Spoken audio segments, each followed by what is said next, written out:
For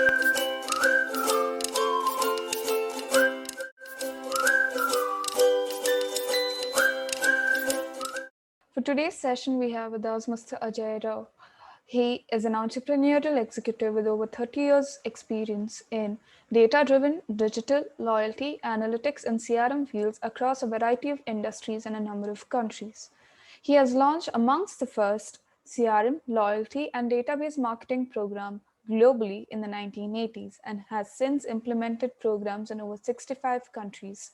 He has built several companies and delivered numerous case studies. He is a copywriter, judge, presenter at various international conferences, a lecturer at the IIMs and management schools alike globally. He runs professional development seminars on topics related to CRM, loyalty, analytics, and database marketing. He is a keen weekend sailor, enthusiastic classical guitarist, and a reader with a personal library of 20,000 titles. Thank you for joining us today. Thank you so much for having me. Now, could you please throw some light on why there is need for strategic planning for businesses and individuals? As we discussed a little earlier, the topic which I have is CRM. And what I'd like to raise is that CRM and business planning are very intermeshed with each other. Let's just take a moment to understand what CRM is. And CRM is not an implementation of a piece of software. Okay. It's rather the thinking which goes behind a way a business is run. Let's just explain that a minute. I think CRM boils down to three questions. Okay. Who's valuable to me? What's valuable to him or her? And how do I deliver and therefore extract value over time given that knowledge? Now you can raise the bar a bit and say, rather than who is valuable to me now, say who will continue to be valuable to me over time. Yeah. Right? And therefore, what is the value proposition I need to provide to that person in order to be able to get some value back for myself? Okay. Now, when we think about that, what does it take in order to do a good CRM program? The first thing it takes, of course, is to understand what value is. That's about data. And now with the kind of data resources that we have today, we can do data not at a group level, saying, here is my overall customer base. Not even at a segment level where you say, okay, there's a bunch of customers who behave this way and therefore we need to treat them differently. But you can actually do it at a segment of one level, which means at an individual level. So when we talk about data here, what we're talking about is what is valuable to this particular individual. And you can build around that, right? Now, if I know what is valuable to you and I know how to deliver that value to you, shame on me if I don't do it.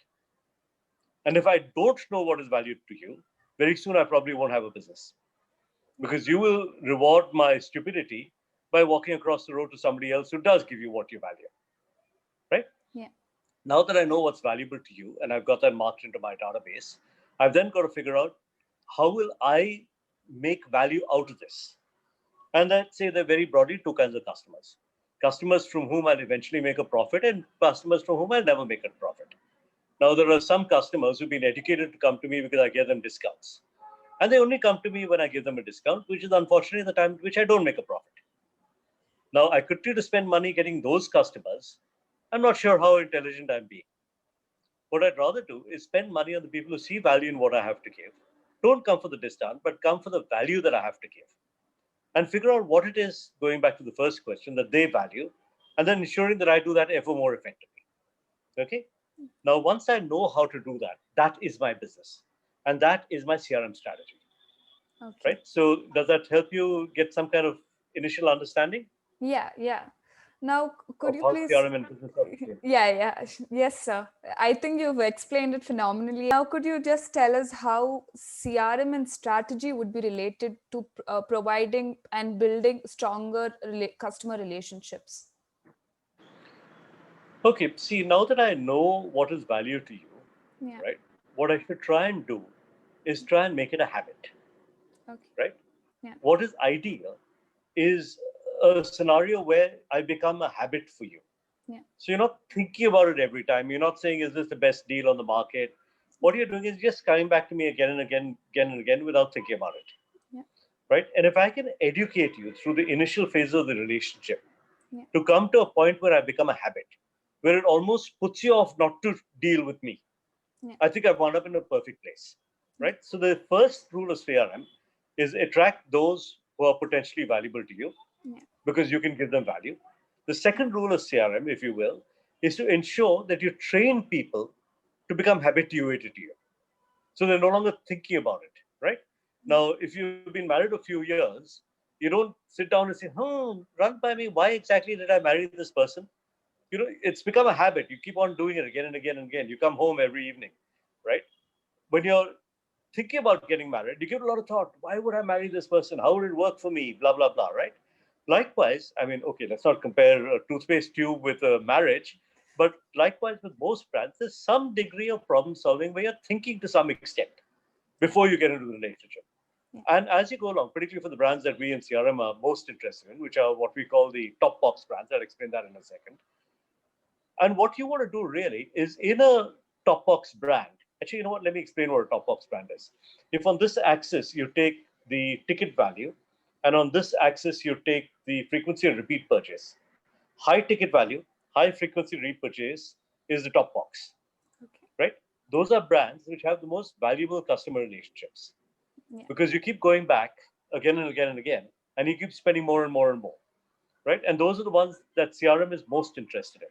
Now, because costs have come down, we can do, and the availability of data is so much easier. We can do it for a lot of other brands. But keep that aside for a moment. Just fix on the top box brands. Now, I know you're going to come back and use my hotel room time and again. You're going to use my airline seat time and again.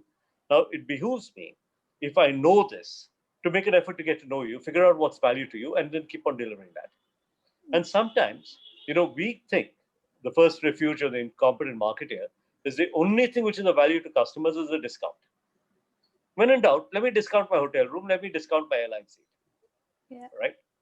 Now, the trickier part is how do I make you loyal to me at a price at which I make money Yeah. and a price that you think is fair. So you'll continue to be loyal to me. And how do I make a habit of that? So we go through various phases in the relationship. There's the initial honeymoon period when the relationship is just started. And then we have, call it the nursery period, where you're like a little child and you need to be taught about the brand and how it can add value to life. And bit by bit, it starts fitting into you more and more, Yeah. right? Then we come to the early maturity. And then we come to what we call full maturity. And full maturity is ideally where you now consider it a habit. You don't think twice. You just use this brand, right? Yeah. Now, full maturity goes on for a very long time if you play your cards right, until such time as the moment of abruption and you go away for whatever reason, Yeah. right? Maybe you die, maybe you get too old, maybe you no longer use this brand, or maybe somebody else comes and gives you a deal you can't say no to, right? And each one of these instances, I should have some kind of win back strategy. Now, the point is, all these things are known in time. Okay. There's nothing new under the sun. Most marketers know all this.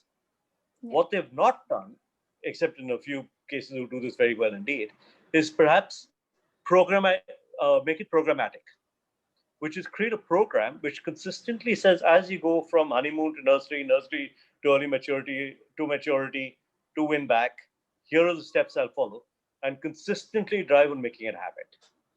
Does that make sense? Yes, sir. Yes, sir. That's lovely. Thank you for this excellent session on strategic planning and CRM. This is Ananya Shinai, marketing lead at Abhiyaan, signing off for today. Thank you so much, sir.